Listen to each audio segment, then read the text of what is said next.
Hello, y'all. Back for some quantum mechanics reading. Be sure to like, subscribe if you haven't.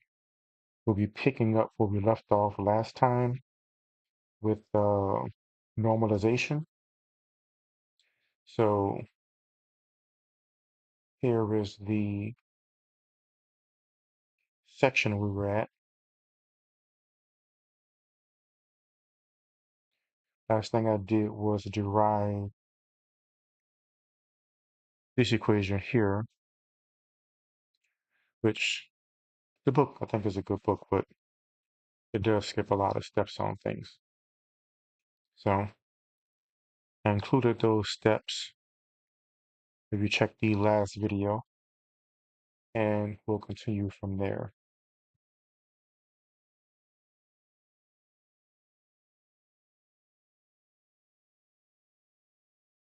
It says the integral in equation 1.21 can now be evaluated explicitly.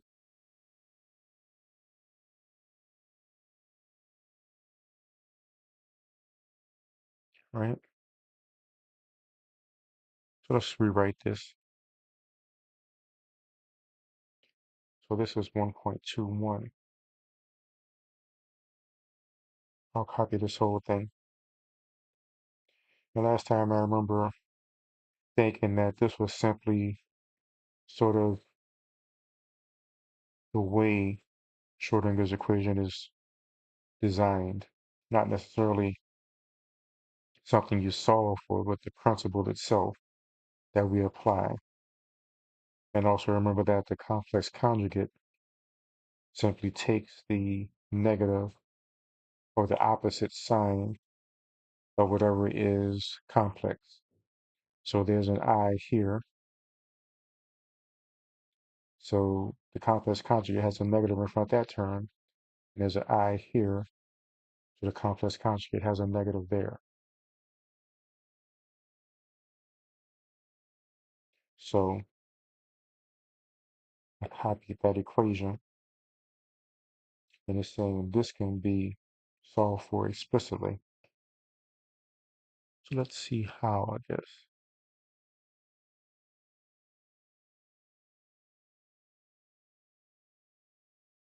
So it's saying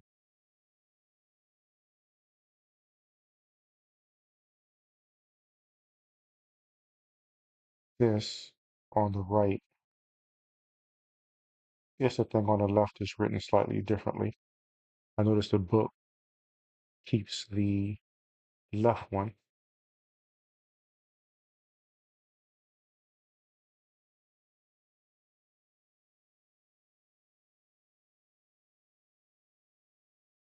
It over some.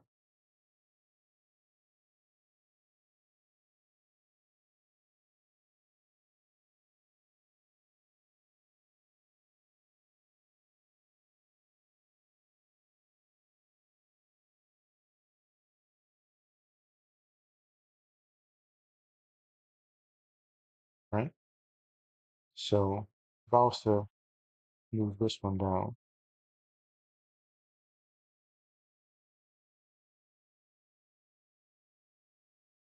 we can say the integral of from negative infinity to infinity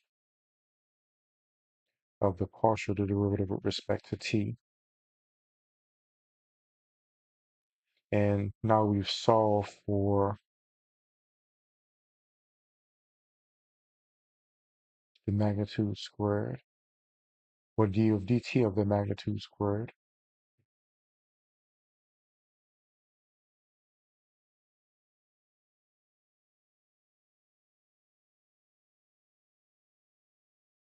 So d dt of the magnitude squared equals this entire thing. So I'm remembering something a professor told us. So basically, we copy this down.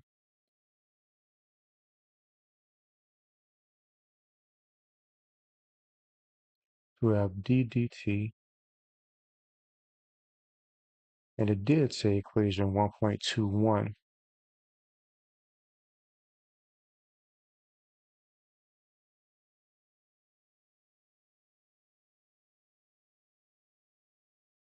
So this entire thing equals that. So the d dt that we derived last time, d dt of psi large psi squared mod squared is this thing here,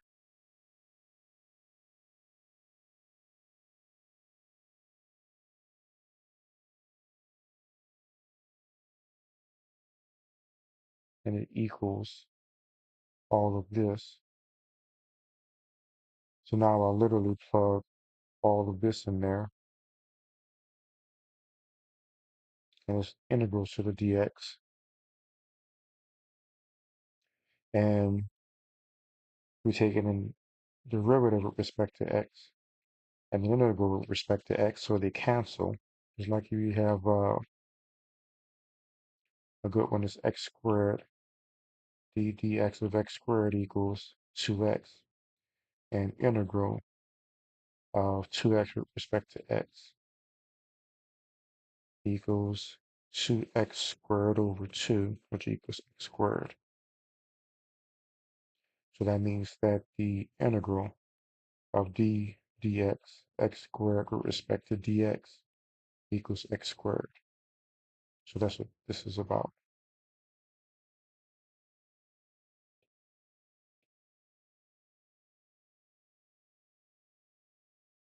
So that means that this line simply equals I h bar over 2m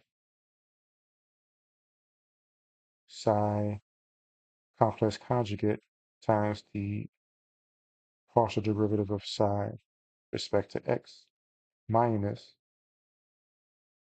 partial derivative of psi complex conjugate with respect to x and big psi.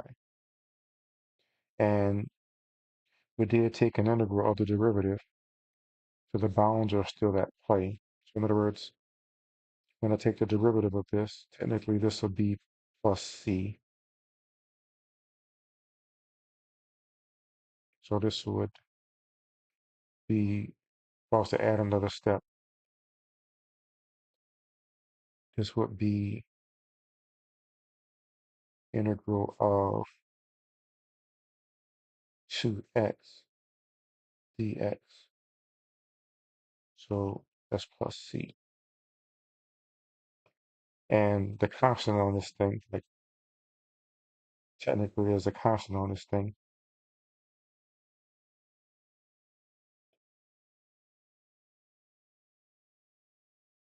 you can say plus c, but take a derivative of a constant, it goes away.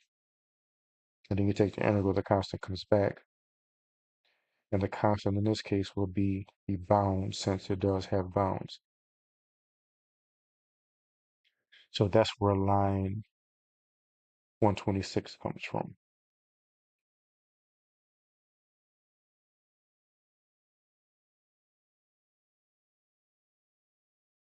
So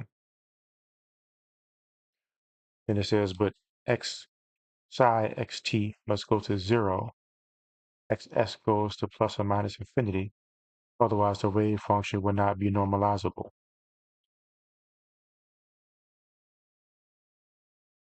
It follows that the derivative with respect to t, so it's saying the derivative with respect to t of negative infinity to infinity of mod squared psi, even though the book only has one, it means magnitude basically, dx equals 0. And we know that the the integral over the entire domain from last time equals 1 because the particle will have a probability of being somewhere. And it is true that any kind of derivative of a constant equals 0. So that makes sense mathematically, but I have to see how it makes sense um, quantum mechanically.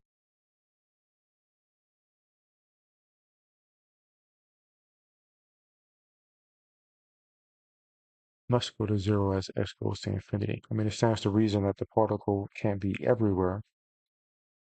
It's going to be somewhere, but it doesn't have a probability of being everywhere. So I'll note that for now.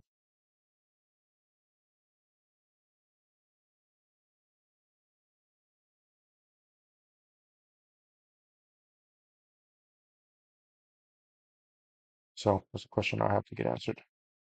Perhaps when I take the class in the fall.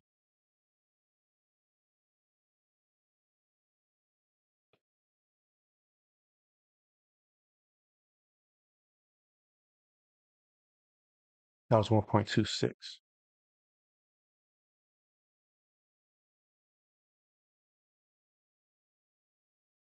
Excuse me, that was 1.27.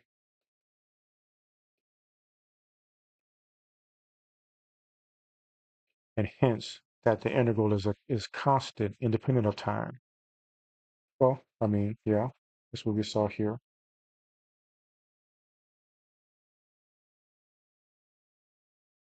If psi is normalized at t equals 0, it stays normalized for all future time.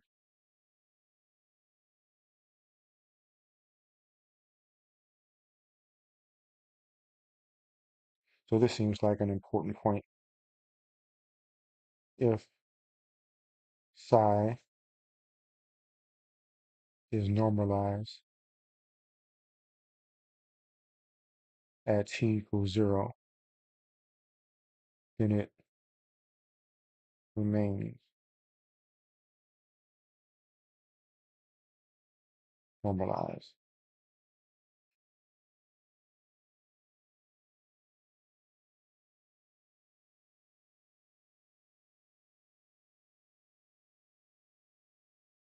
So I remember the professor saying something to this effect.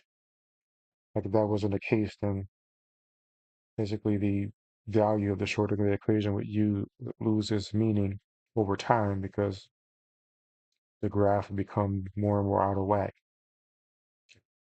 You have more or less than 100% probability that the particle is somewhere, I think.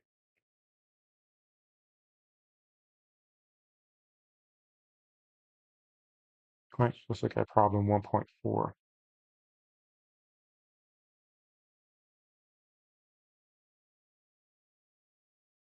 says at time t equals 0, particle is represented by the wave function. So we have psi x0, t equals 0, equals a x over a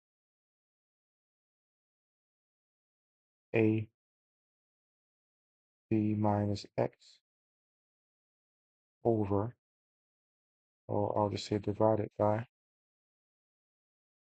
b minus a and 0. And this is if 0 is less than or equal to x, is less than or equal to a, and a less than or equal to x, less than or equal to b, where a, and b are positive constants. So a, b, and a are greater than 0.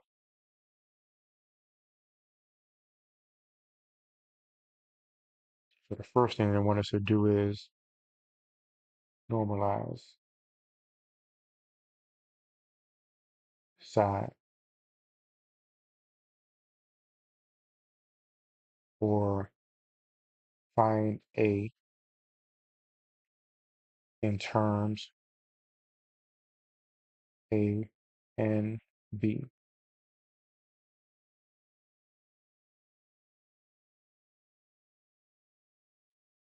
All right. So basically, we know that the integral over all uh, points of psi mod squared.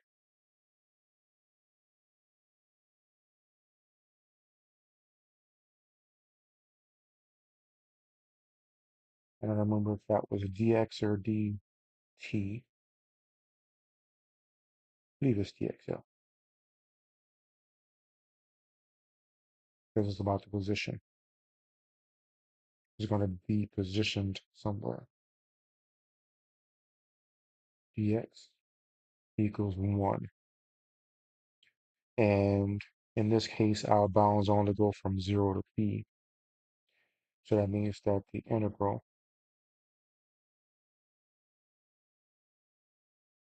from 0 to a of a x over a plus integral from a to b of a b minus x over b minus a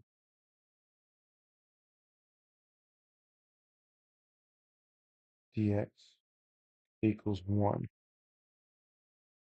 So the integral over that entire range has to equal 1.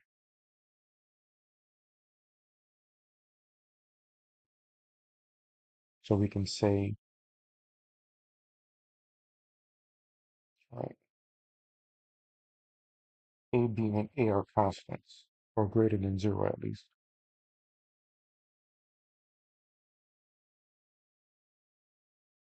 A and b are bounds, lowercase a and b. X is the variable, so a is the normalization factor.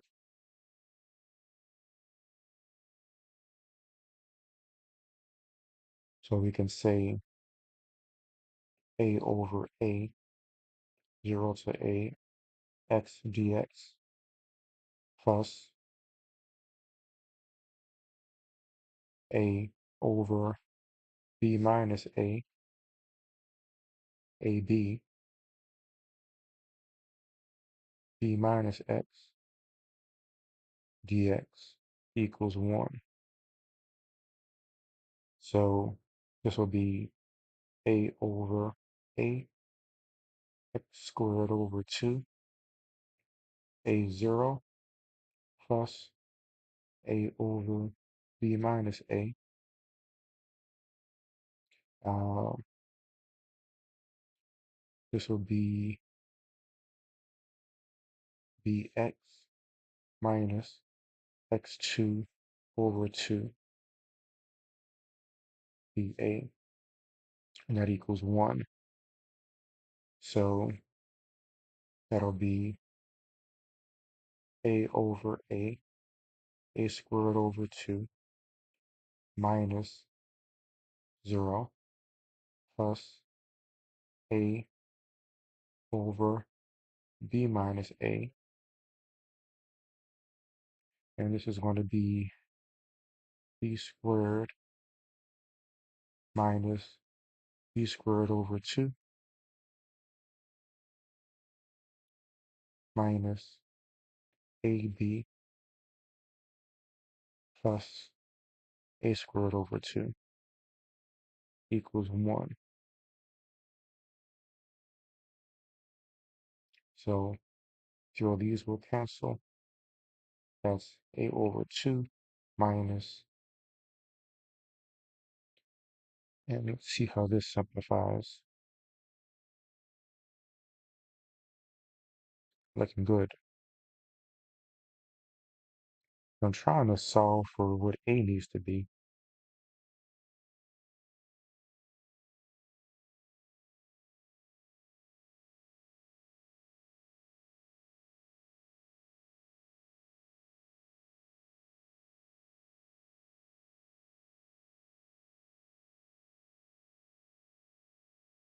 don't we,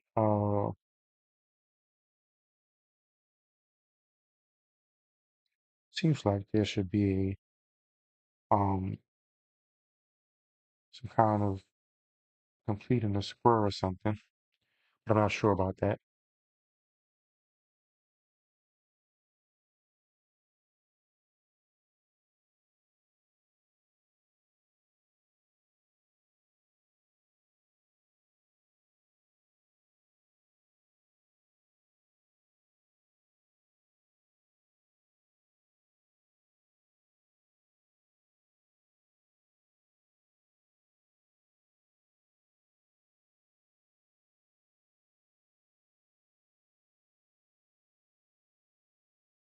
I'll just distribute everything.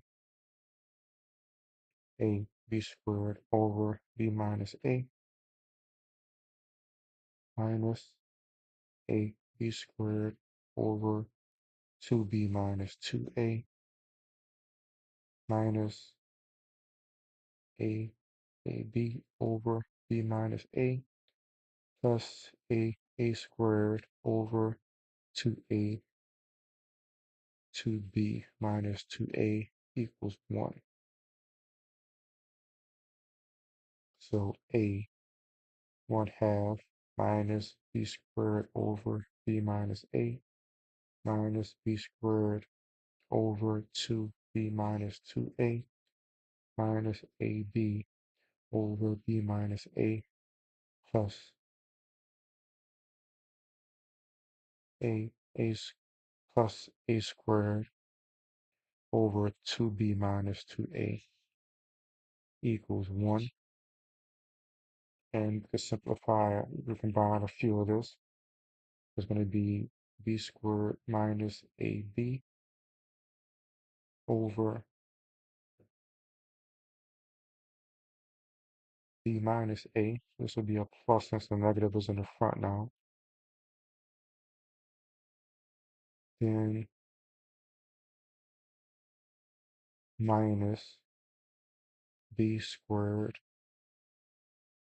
minus a squared over 2b minus 2a equals 1.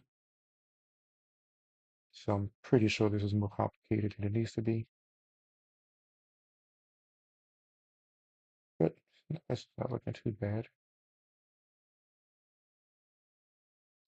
And multiply this by 1 in the form of a 2. That will be a 1/2 minus 2b squared minus 2b squared plus 2ab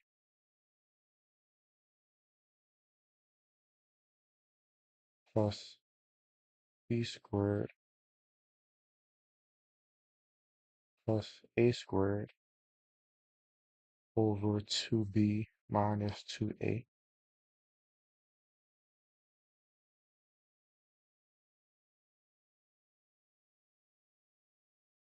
Make sure I got my negatives right. So this will actually stay negative. Your negative being a positive a like it was up there. And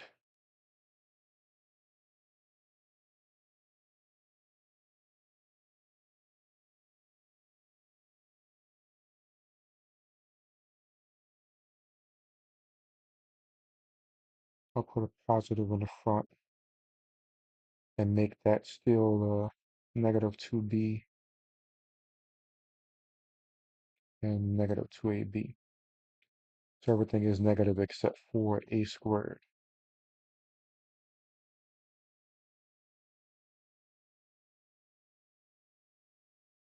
So equals 1.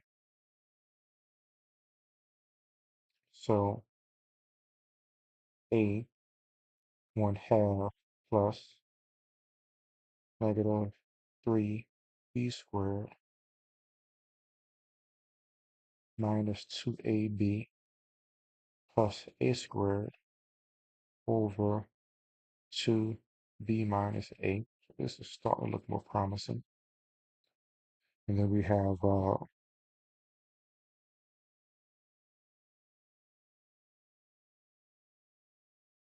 factor this.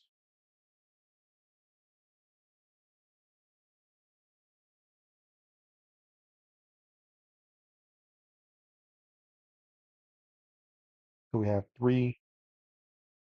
So we're going to need to make this negative and this positive.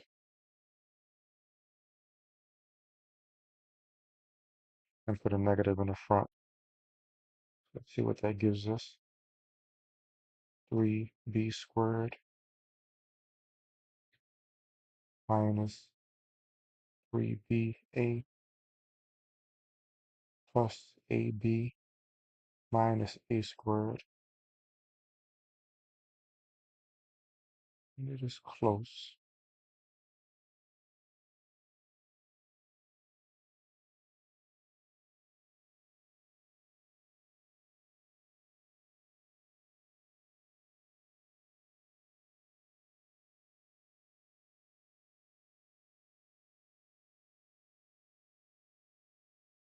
Should not try the negative on the outside. Negative on the inside instead. So that's negative 3b squared plus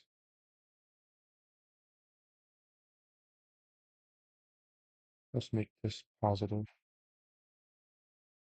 Negative 3b squared minus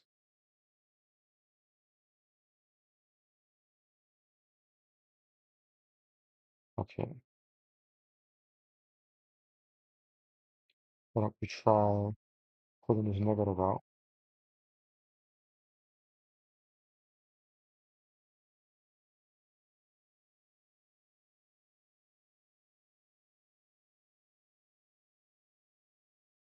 Right, so we can factor this. So you have your 3b squared plus 3ba minus ab. Yep, that does it. So we have 3v squared plus 3ab minus ab minus a squared. So we have a 1/2 minus 3b minus a b plus a over 2b minus a.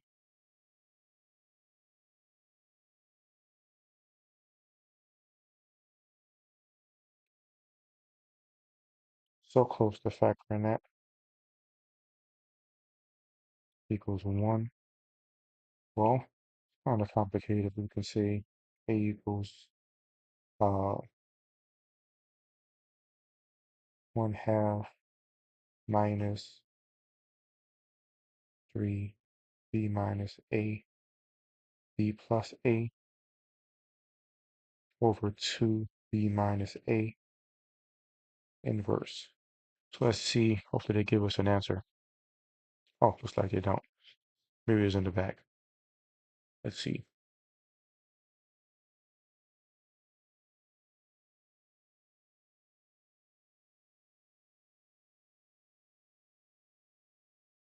All right, that's no answer.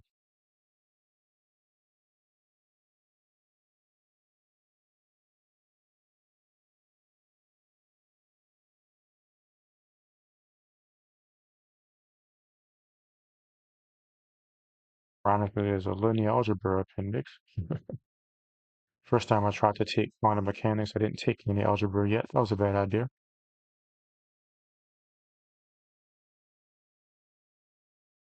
Well, seems like something good to review. Unfortunately, it seems like there's no uh, answer to this problem, but this is what I have for a So in other words, if we was to plug this in for A, that would make that whole thing equal 1 after everything cancels out. So that's the purpose. The idea is to set the full range of integral to equal 1. So for the, I don't know if that's the proper name, but we'll say normalization factor.